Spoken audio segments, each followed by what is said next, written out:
Hello, this is Barbara Gonmuller, and I am so pleased you have decided to join us today for peacepodcast.org. As you know, every podcast is an inspirational point for you to learn from the people I have had the good fortune to meet, and to learn what you can do for peace in a world that needs it so badly. Peace Podcast is devoted to peace, security, and healthy living. And recently, I have been working with the Rotary E-Club of World Peace. And one of the projects we had was to look at the young people today. Where are our young people studying when they want to learn about peace? Where are they working to help peace on the planet today? And so we asked the Joan B. Kroc School of Peace and asked them, do you have some students who are just totally outstanding? And boy, did they come back with two winners. And so the two winners today are the people you're going to get to meet. I'm going to say their names, and I want them to give me a couple of sentences about them. Sophia Ventura Cruess. Tell me a couple minutes about you. And then Tabitha Naholi. But Sophie, let's start with you. Yes, thank you so much, Barbara. It is a true honor to be with you and Tabitha here today. So my name is Sophia Cecilia Ventura Cruess. I use she, her pronouns. I grew up in Southern California. I grew up in Orange County, California, from two amazing parents, Jim and Juana. And I grew up in the Unitarian Universalist Church, and that experience gave me a lot of vision to think about community and to think about social justice. And so at 18, I decided to study peace studies for college, and that process brought me a lot of interest in thinking about what are the intersections of thinking about peace building and interacting with youth. And so from that experience, 4 years later, I arrived at the Kroc School. And from then I've just, been working on similar issues of youth and peace building. And in my free time, I love to cook. Cooking is my love language. I love to be with family. I love to be with friends. And those are the things that recharge me in the challenging times, but opportunistic times we live in. Well, I read your resume and I was so impressed with all of the activities at this young age you have already completed. And that brings me right over to Tabitha Naholi. Tabitha Naholi sent not only her resume, but a video that she made. Tabitha, tell us a little about your background. You are an impressive young woman. Thank you, Barbara, for having us on the podcast. And it's an honor to, share this platform with Sophia as we speak about the different things that we've been doing at Kroc. My name is Tabitha Naholi. I was born and raised in Nairobi, Kenya. Growing up, I think my parents always enforced in us that we have our privilege to bless other people. So my mom would always tell us that we're blessed to be a blessing. And she would be the type who every December we had to clean out our closets. If you hadn't won something, it was going to the children's home. And I guess her instilling this in me made me be more aware to the privileges that I had and what people didn't have. I took the traditional route. So I went, my undergrad, I studied marketing and human resource. I worked in marketing and human resource for a bit, but I didn't see, my passion wasn't there. In 2018, I decided to start a nonprofit, and this was after I saw a news item that was talking about the girls in a village called Busia, where my parents are originally from. And the basic news item was talking about how these girls had been subjected to engaging in transactional sex because they didn't have access to reusable sanitary towels. So for me, menstruation had always been a joy. I looked forward to the day I would have my first period. And when I got it, I couldn't wait to tell everyone. But the same thing that brought me so much joy brought a lot of pain and heartache to certain people. So I decided to do something about it. I had conversations with my parents, and my mom is in sustainable development. And she said, if we're going to do something, we have to make it sustainable, not only for the environment, but also a solution that doesn't have the girls needing you. Yeah, and that led me to creating a foundation, which I've been running for the past close to 4 years. But I realized I was running it on a lot of passion and no experience. So coming to the Kroc School was for me to get like the proper experience on what it takes to run a nonprofit. What does that look like? Just the intersection of social change and working with communities to help them create solutions to their problems. So even going beyond what I've done, how can I empower communities to seek the social change that they need? Yeah. Sophia, I see you shaking your head because you also have that same passion for solving problems. I get that in your resume. I get that in what you're doing. Is peace going to help solve some of these problems, Sophia? Yeah, so I think that, my motivation to pursue a career and to pursue an education in peace, it's always been motivated by both a moral pathway. I morally believe that it's the path that we need to take as a society and as a global community. But there's also, for me, a very practical element to peace building as well.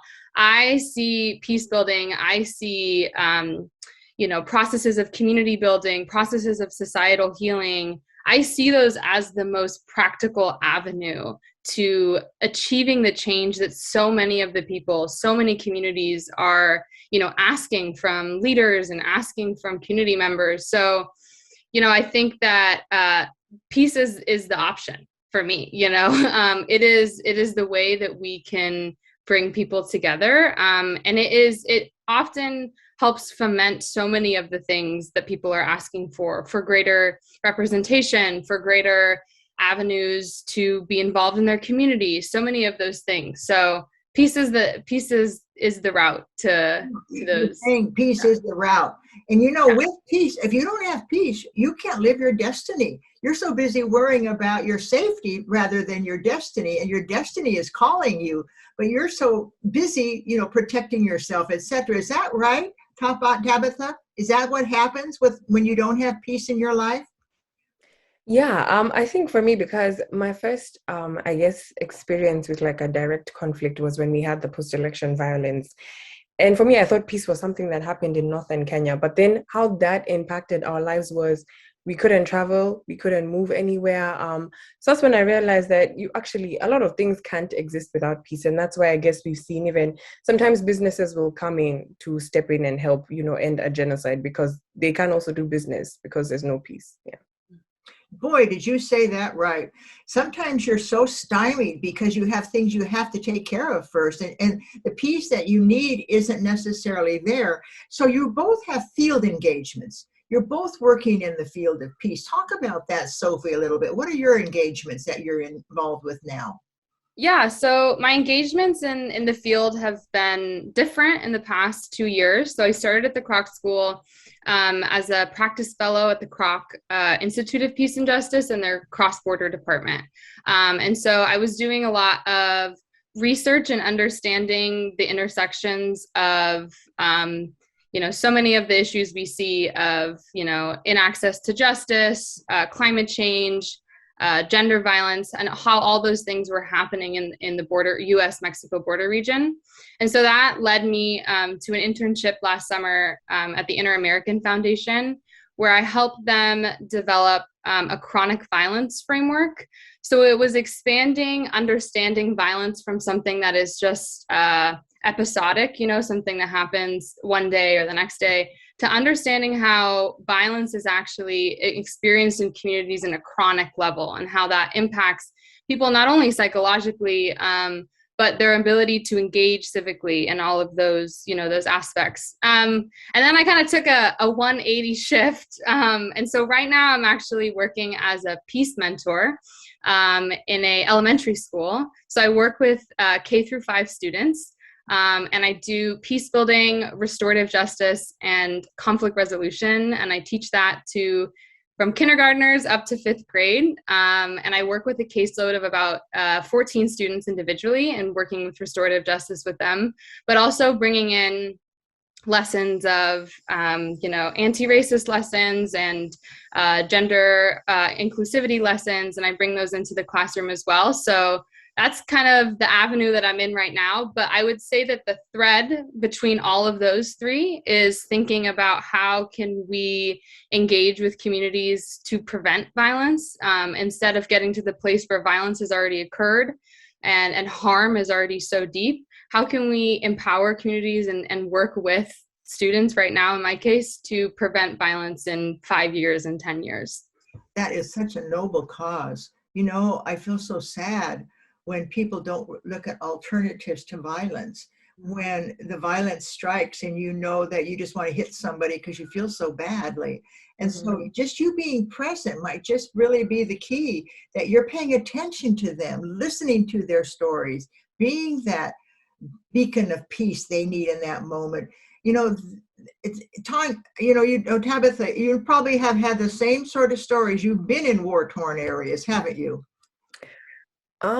Yeah, I would say I've been in areas where they've suffered from structural violence.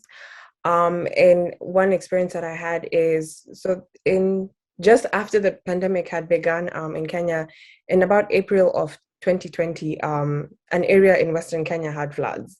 So, with floods, you all have to relocate from your home. So people were scrambling, trying to save what you can. And when we went to the area, the rescue centers where they had gone to, none of them had access to sanitary towels, because that's not the first thing you're thinking about is not your menstruation. So even just seeing that how structural violence can disrupt your whole life and affect you getting access to things that are a basic need for you. Right. Amazing. You think about it, floods, fire, there's disasters that are occurring now. You just want to have a way that you can be peaceful, just something that will bring you a ray of hope that peace is still possible in spite of the dangers that we're all experiencing. And as I think about that, you both have this optimistic view of the world. You bring that to whoever you're with, and I thank you for that, because you could get down in the dumps. What prevents you from getting down in the dumps? I'll start with you, Tabitha. How do you keep yourself so positive and beautiful? I think that's interesting, because for me, I always thought that I look at the most negative thing that can happen. And that's what I will strive to prepare for. But I think it's because just even as I've done work, there's times when you want to do more but you can't do more, but just always believing in the philosophy that the work that I'm doing is impacting, even if it's one person. Yeah. It's making at least one problem that they're facing a little better. It might not alleviate it at the end of the day, but at least for even if it's 5 minutes, I'm putting a smile on someone's face through the work that I'm doing. Because the work that we do is really selfless, and you give of yourself a lot.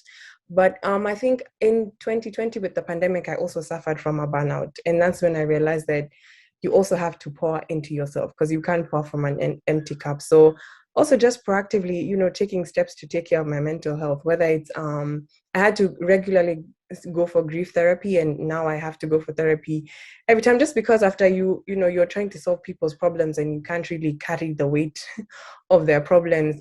Sometimes you feel dejected, but just knowing that at the end of the day, at least I'm doing something. Oh, bless your heart. Yeah. That is so beautiful, that at the end of the day, I know I've done something that helps somebody else.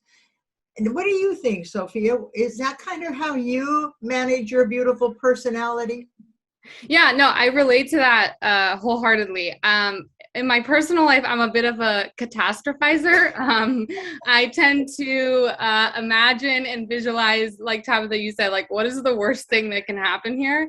And so I think, being a practitioner of peace has really pushed me personally to be like, I need to be prepared, right? Like I need to be prepared for the circumstance that it can occur, but I need to allow myself not to go constantly into a space of catastrophe, because that's not a sustainable space, not only for yourself, but for people that you work with and communities that you're engaged with. And so I think that my dad has always told me, step by step, step by step.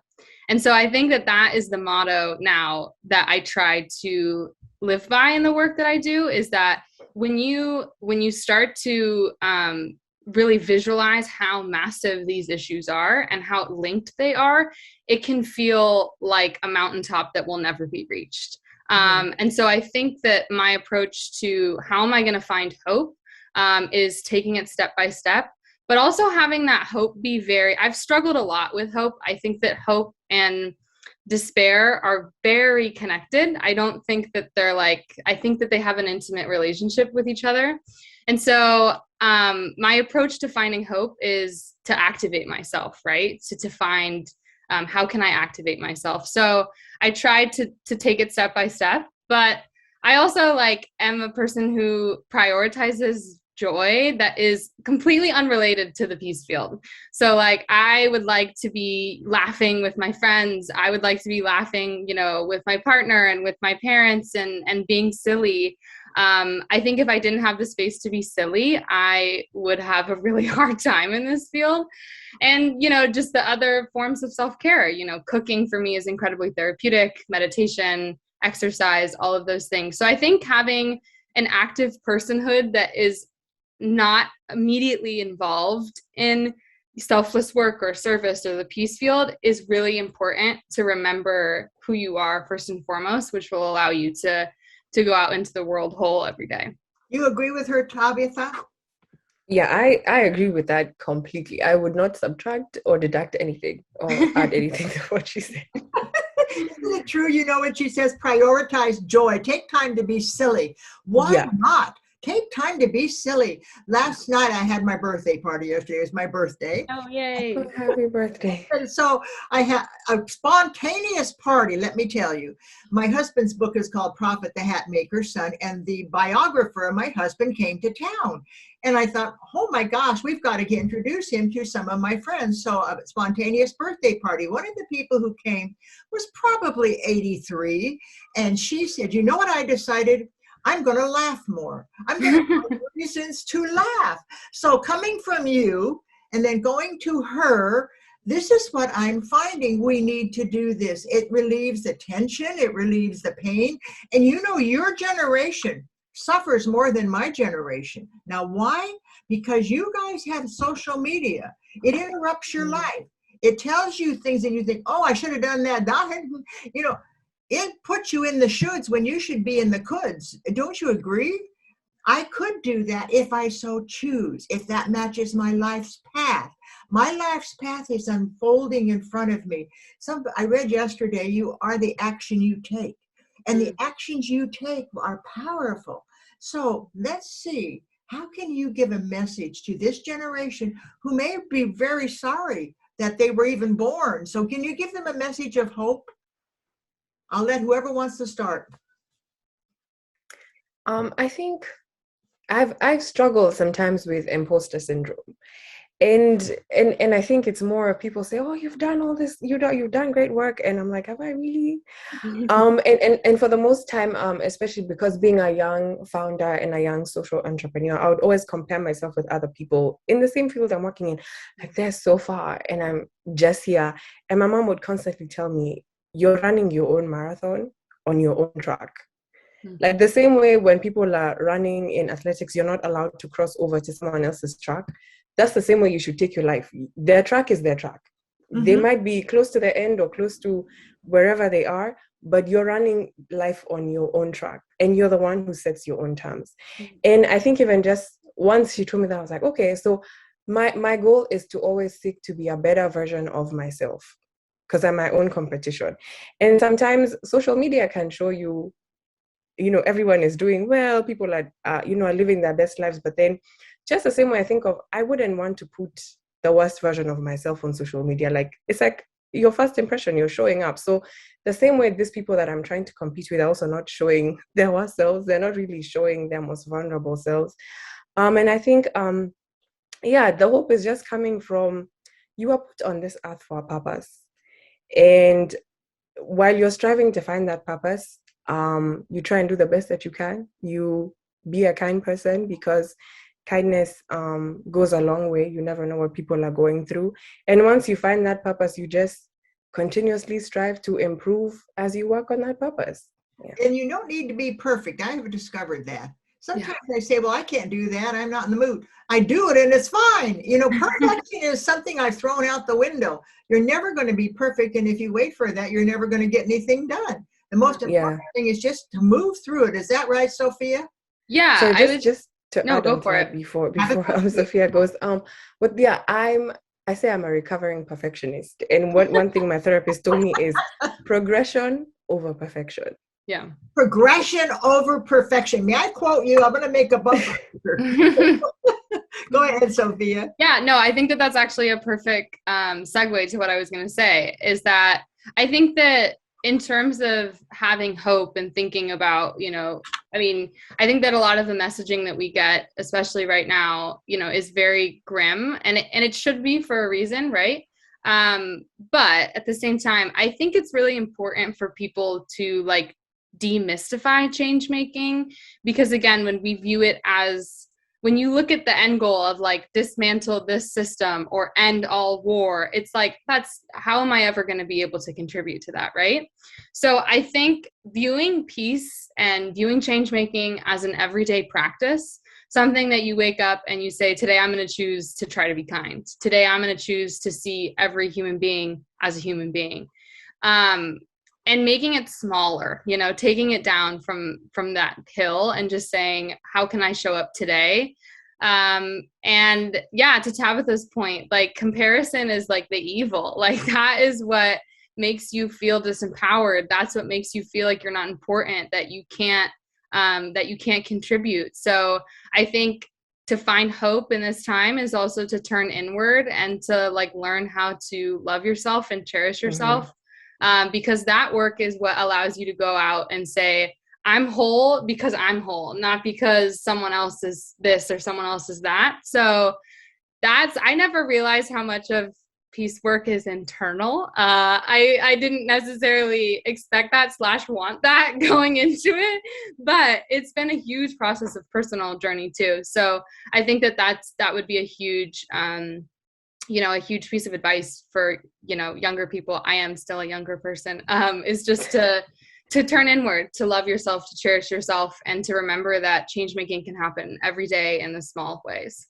I have interviewed hundreds of peacemakers, and I always start with, what does peace mean to you?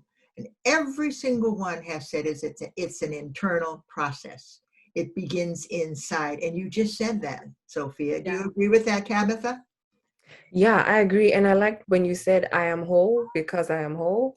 Yeah, I'm going to make that a bumper sticker. I think we're going to make a whole bunch of bumper stickers. Yeah. Practice joy. Remember that you don't have to be perfect. Progression is not perfection. Perfection doesn't matter. It's get in there and do it. Get in there and do it. That's what I have discovered. I look at Desmond Tutu. Desmond Tutu, as you know, South Africa and all of the, he always practiced joy. If he was joyful, he was dancing and singing. If he was sad, he was crying. He was a real person. And the real person needs to come out in every interaction. You are who you are. And the more you practice, and I loved your words about practice peace. Practice doesn't make perfection, but it makes you aware. Aware that peace is possible. I'm going to ask both of you to give us a little bit of what anything surprised you and what does your future hold for you. And this is your time to give us a message of, yes, I did it, but so can you. Why don't we start with you, Sophia? Yeah, so I think that the things that surprised me were kind of actually what I just spoke about is, thinking about how internal the work is. I expected to go into grad school studying peace and learn a lot about other people and learn a lot about other people's problems. I did not expect to learn a lot about my own problems, which has happened, which is a good thing. And I'm tremendously grateful for it. So I think that that's been a huge surprise for me, is how internal the work is. And again, just thinking too that in my job now, working with, kindergarten through 5th graders, I've had to really redefine my definition of success, because I went into the job thinking, I'm going to bring restorative justice and I'm going to bring peace building, and like the kids are going to like grab onto it and they're going to be peaceful and there's going to be no more fights at the 4-square court. And that's how I defined success in the beginning, right? Is that I was going to see this immediate change. So I think that now I look at it as success. I'm not going to see it. Hopefully it's something that lives in them 10 years later and they remember something that I said, right? or the way that I treated them, or the community that we all helped create. So I think that the same thing goes for peace. Peace is like, again, it is both a daily practice, a yearly practice, and a century practice. So much of the work that young people are doing now and everyone is doing now, you're not going to see the results maybe in your lifetime. And that can be tremendously hard to have that continue to hold hope with that knowledge. But I think, again, it's that step by step and honoring the small wins, honoring the small victories. I know going forward into my future, I'm hoping to continue to work with both combining the work of peace building and restorative justice to think about how can I bring systems change to institutions like schools, but also very importantly, bring in healing. I think healing component is really critical to the field of peace. So how can we not only change systems that we want to see changed, but how can we repair afterwards, right? So those are the things that I'm looking forward to in the future to bridge the gap between those two fields sometimes and just contribute to that work. Thank you so much. And your beauty of saying that it does begin inside. You know, you realize that you want to set the world on fire. Why are they not listening to me? Wait a minute. Am I listening to myself? Am I paying attention to how I feel and what I bring to the world? All right, Tabitha, what do you think? Are we on the right path? Yeah, we're definitely making our way there. What surprised me about peace studies was, so before I came to the Kroc school, I think my knowledge on peace was very limited. I knew that peace was the absence of conflict and war. So I knew, okay, that places that have war, they're not peaceful places. But then when I came to the Kroc school, so in your first semester, you have to take a mandatory class called The Foundations of Peace, Justice, and Social Change.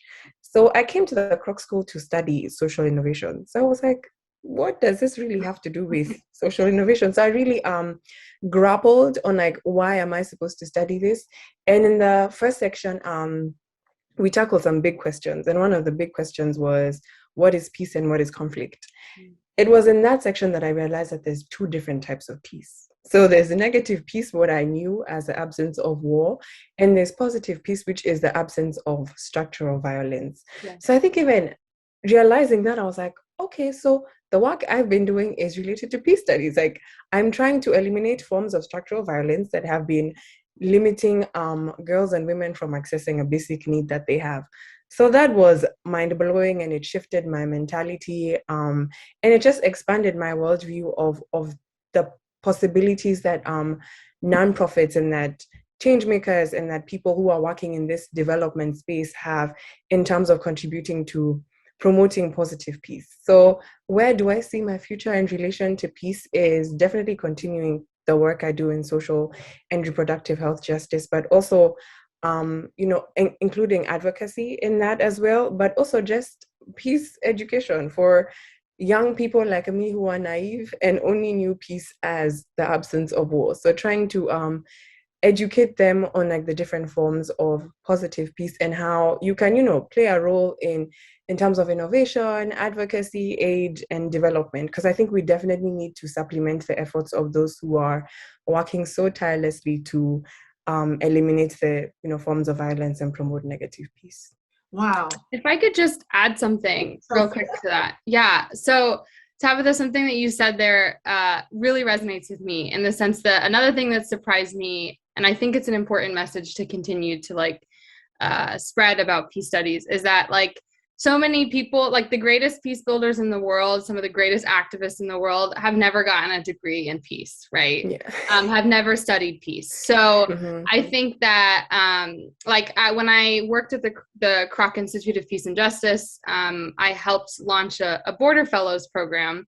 And there was so many applications that came in talking about all this amazing work that people did in healthcare and psychosocial support and renewable energy, so many different things. And so that experience taught me that all of those people, despite not having a degree in peace, are peace builders, right? Because peace is peace building and building positive peace is a lens that you see the world.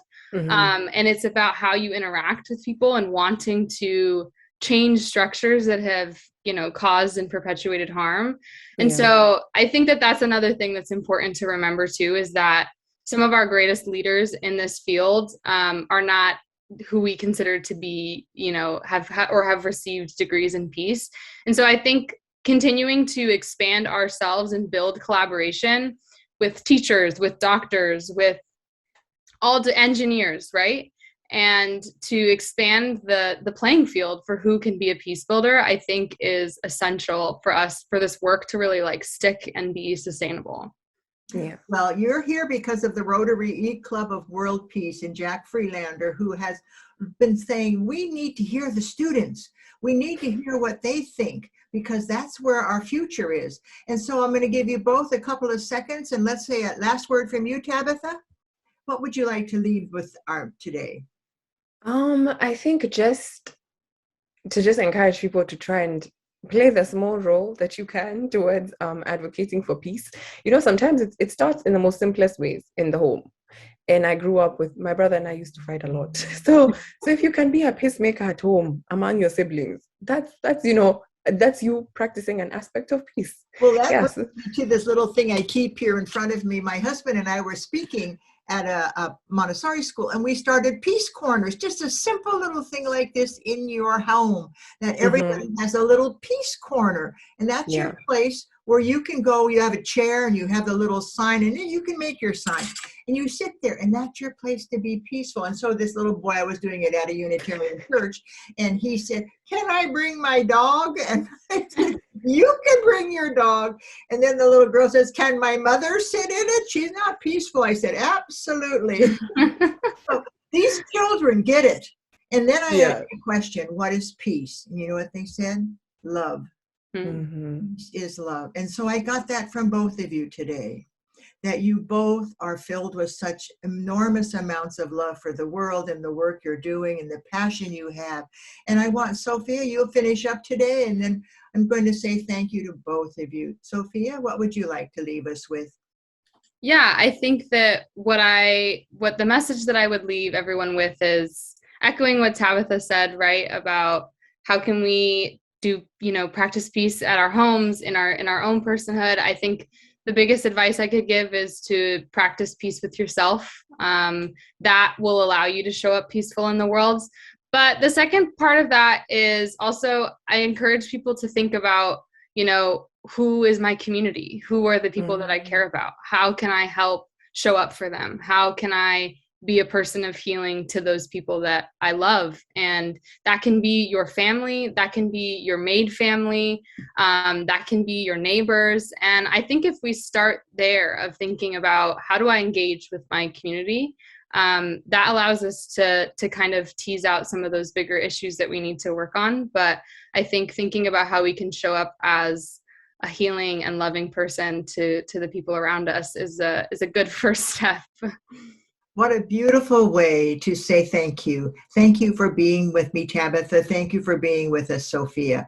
Both of you have brought such inspiration, not only through your words, but through your actions and through your gaze. Just think, look at those eyes of these two beautiful women, and you'll become peaceful. They have this message that just their presence brings. And I want you to remember that no matter where you are, you may be the peace somebody else may need. And I'm Barbara Gon-Mueller, and you can get us on peacepodcast.org. You can go to our Peace Podcast channel on YouTube, where you can see 83, now 84, with these two beautiful women.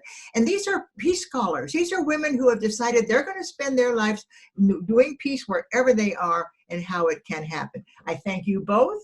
And remember that peace is possible. It begins with each of us. Thank you for joining us. I'm Barbara Gon-Mueller. See you on the next podcast.